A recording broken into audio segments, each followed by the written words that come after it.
Hello my dear friends, you're on the Military Summary channel, and this short video we're going to discuss the most important events that took place during the previous night of the local time. As usually, the most important updates are coming from Avdiivka. Today we have a lot of geolocations, a lot of updates, a lot of mappers updated their maps and so on. First, let's talk about the southern direction. Today we have adjusted the map. We have more detailed geolocations from the Ukrainian side. They also geolocated once again the Russians. I'll remind you, as a result of offensive operation, managed to cross N20 road, this one, and to start offensive operation behind the Ukrainian positions that located in the filtration station.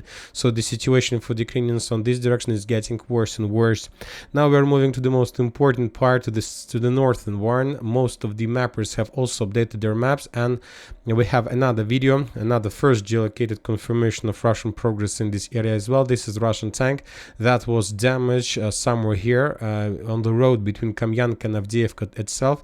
So this is geolocated confirmation of further Russian progress to the south. This is the final point, not the final point, the final point of geolocation that was published.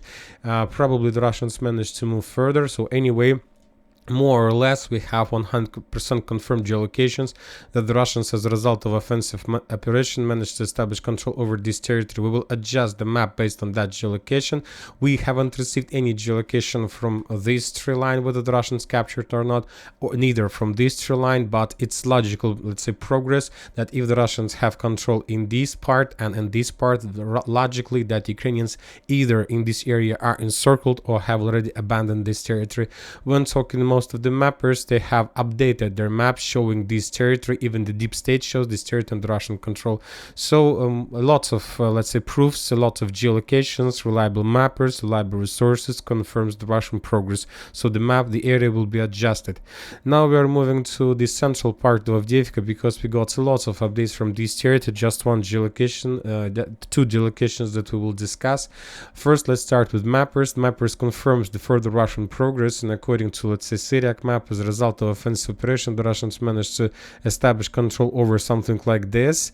Let's say on the central part of Avdiivka, the Russian sources, let's say, not just deep state, also shows the progress of the Russians, and according to deep state, the Russians managed to even move further to in the western direction of the chemical plant. So this is approximately the progress of the Russians according to the deep state, and according to Russian sources, they are showing the same progress, but without getting the end line of the Russian progress is Donetskaya Street, and this is Donetskaya Street. Let's add it on map for better understanding. So anyway, as you can see, every single mapper shows completely different, the same direction of progress, but completely different shapes of the progress, which is very important, because you need to understand that most of the mappers sometimes build their, let's say, maps, update their maps based on other mappers, based on reliable resources, based on Telegram messages, and just few of them update their maps according to geolocations, right? So we try to stick to the something in the middle. When we have like posts and messages from reliable resources, we turn this territory in the gray zone, and when we have geolocation, we try to adjust the color of map. From geolocations, interesting geolocation we receive exactly from this bridge between chemical plant and the central part of Avdiivka. What can you see on this video? On this video we can see the Ukrainian soldiers who were trying to hide below the bridge. They were trying to hide from the FPV drone operators and FPV drones. I see the Ukrainian soldier was watching different directions, and as I understand, most of the mappers have updated, including the deep state map, updated their maps based on this geolocation. So what is important on this video? From one side we see the Ukrainian soldier below the bridge, but from another side we see the bridge, this railway bridge, and we see this shield. And if you're familiar with Russian language, there is a text, there is a title on the shield, which we can read. It's DNR. If we translate it into English, it's Donetsk People Republic, or DPR.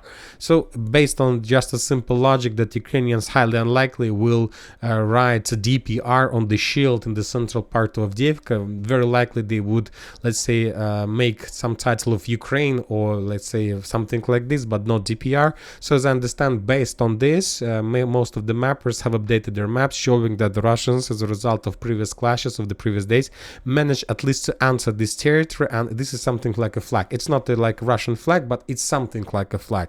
So based on that, most of the mappers, as I understand, made the corrections of their map. Anyway, I believe so this it might be true, because furthermore we see that the Russian sources made this video, and very likely they were making the video exactly for these purposes, to show and to confirm that the edge Russian forces managed to get this line and managed to get this let's say shield on the bridge between a chemical plant and the central part of Avdiivka. Also, the Russians continue bombing the Ukrainian forces exactly along the main supply road. Furthermore, as you can see on this video, we see a significant number of armored vehicles, Bradleys, tanks, strikers, many different types of weapon, a lot of movements. The Ukrainians start moving from one side to another because they understand that they were completely defeated on the northeastern part of Avdiivka. Now they try to send as many as possible soldiers in this direction with armored vehicles, as much as possible forces to stabilize the area, and not to allow the Russians to cut the main supply road that goes from chemical plants to the central part along industrial Ave. So currently the Ukrainians have just one thing to do. They want to secure and to prepare and get this line ready for further Russian offensive operation. Obviously they can't hold this line forever, but the only thing they can do is to win some time and to make a decision what to do with the Ukrainian positions in the central and the eastern part of Avdiivka. The Russians continue bombing this support line. On this video, for example, we see a very close explosion to the Ukrainian light vehicle with the Ukrainian soldiers who were probably evacuating their infantry from one side to another of Avdiivka, and right in front of them there was a very heavy explosion of FA-500, and this event took place exactly in this area. So this is the situation of Avdiivka. Obviously today we're going to receive more updates, more progress from the Russian side, and we'll see what is going to be next. Now let's move further. We have interesting details from Pervomayska. According to reliable mappers, the Russians managed to complete the clearance of operation of Ukrainian positions to the south of Izmailovsky water reservoir. So now, according to the mappers, this territory is under complete Russian control. For now, we don't have any geolocations. Let's wait a little bit. And when talking about Novomikhailovka and the South Donetsk direction, no changes. The only interesting video we got it's just like interesting video of two FAB 500 or even FAB 1500 arrived in this northern part of Ugledar. It's this stronghold, another fortress of the Ukrainian forces that the Russians tried to storm 4 times in the previous previous days since the beginning of the special military operation, but now, as you can see, they still haven't managed to do anything. Now the Russians renew their bombings. Maybe they have some plans for the very near future.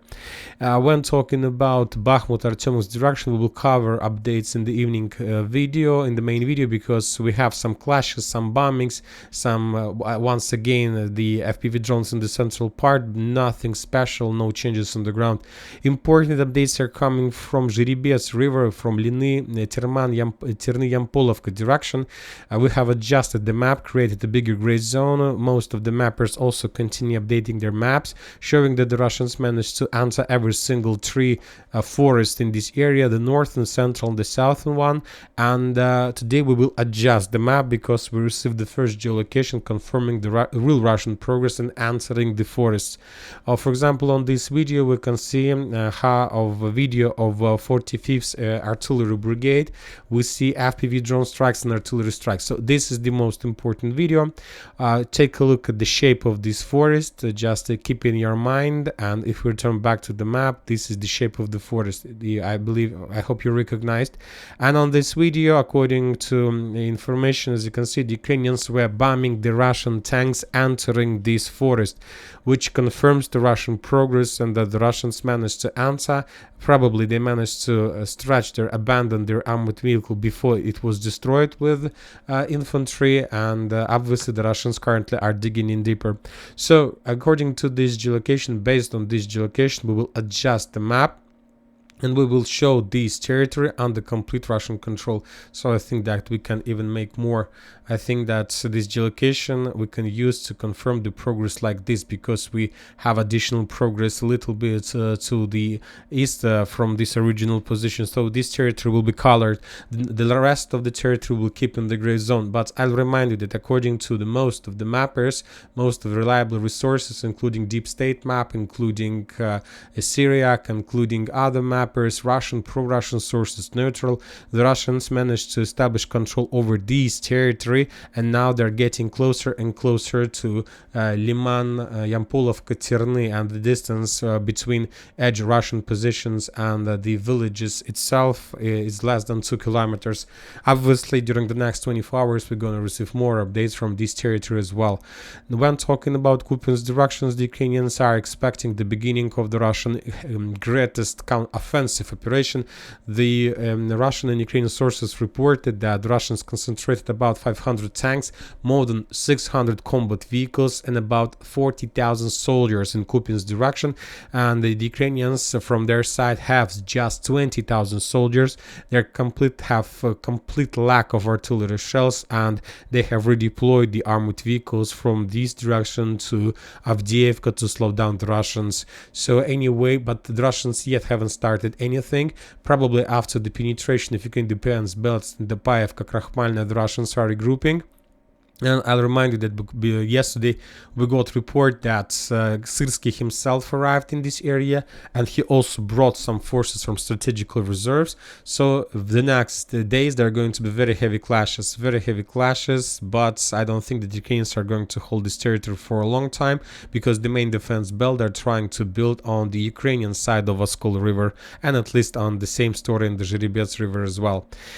Interesting details are coming from Kiev itself. Today we got a lot of interesting updates, but before Kiev, let's talk about some piece of news that we received from Ukraine-Russian border. According to information we have, the Belarusian special forces were redeployed to the border with Ukraine, and this, like, maybe you might say that this is nothing important, maybe regular rotation or something like this, but it would be there would be nothing important. But the thing is that Belarusian Spetsnaz, Belarusian special forces, have been trained and exercised by Wagner's for the previous almost a year, probably since May of 2023, more than half a year. The Belarusian Spetsnaz special forces have been trained by the Wagner forces, Kamerton, Wagner, the ex-veterans of the battle for Bakhmut. So these are very well-trained forces that Belarusian authorities took a decision to redeploy on the border with Ukraine. And obviously there are some reasons for this movement. Now we're moving to Kiev itself, and the most important update, as we discussed, the President Vladimir Zelensky asked Parliament for voting for another period of martial law. This martial law, this should be ended on the 15th of February. They will try to prolong this martial law for another 90 days, and the next deadline for martial period will be May. In May, Zelensky is no longer going to be the constitutional president of Ukraine. And today, for example, another important update that Zelensky, he was interviewed by the Italian journalist. He has confirmed that he has plans to dismiss Zaluzhny, and as I understand, Zaluzhny wants to leave Ukraine and wants to leave his position today because he sees that Avdiivka is about to fall. He doesn't want to be responsible for this collapse, so that's why he will try to leave his position exactly before the situation. When talking about the Western countries, United States of America, the senators, they published the possible law for the military aid, either for Ukraine, Israel, and of course for the border. Ukraine is, according to this law, is going to receive the biggest amount of money, the biggest share, and then they're going to be the border, and after that they're going to be the Israel. So but we have already received reports that Republicans call this law already dead. Nobody is going to vote for this, so this is another collapse. And the final thing, and final and important thing is the video published in Ukrainian segment of internet. On this video we can see the police office, and we can see the of Dnipropetrovsk, and we see the head of police of Dnipropetrovsk, who was recruiting the police officers to join the storm assault brigades like Lutz. So those storm assault brigades that is under responsibility and control of the police forces. And the police officers were start arguing with them, and they were saying that we are not going to join any, we are not going to go to war, we are not going to fight, we are like on duty, we have a lot of responsibilities here in cities and towns and so on. So what is important in this video? There are a few things that you need to note. First of all is that this is now they're trying to ask police officers to join army, but obviously this is the first step. Obviously the next days they will do this like force mobilization, they will force police officers to the combat line, and this is the first thing. And the second thing, that usually nobody use police officers in military actions when everything is okay. So if Ukraine authorities took a decision to send police officers to the ground, to Avdiivka, to Kupiansk direction, that means that they have somebody who will replace them. And now we are going back to the update and reports that very likely the NATO countries will enter the western part of Ukraine, and basically this is the base. So western countries will replace these police officers, and these Ukrainian police officers, and Ukrainian police officers will be sent to combat and to war action, while the Polish, British, I don't know, Romanian, maybe German NATO officers will try to handle with the security things in the cities and towns of Ukraine. And that's it for the short video. Military Summer channel reminds we condemn any violence in the world. Thank you for watching. Subscribe to my channel, put your likes, join my Patreon, and have a good day. Bye bye.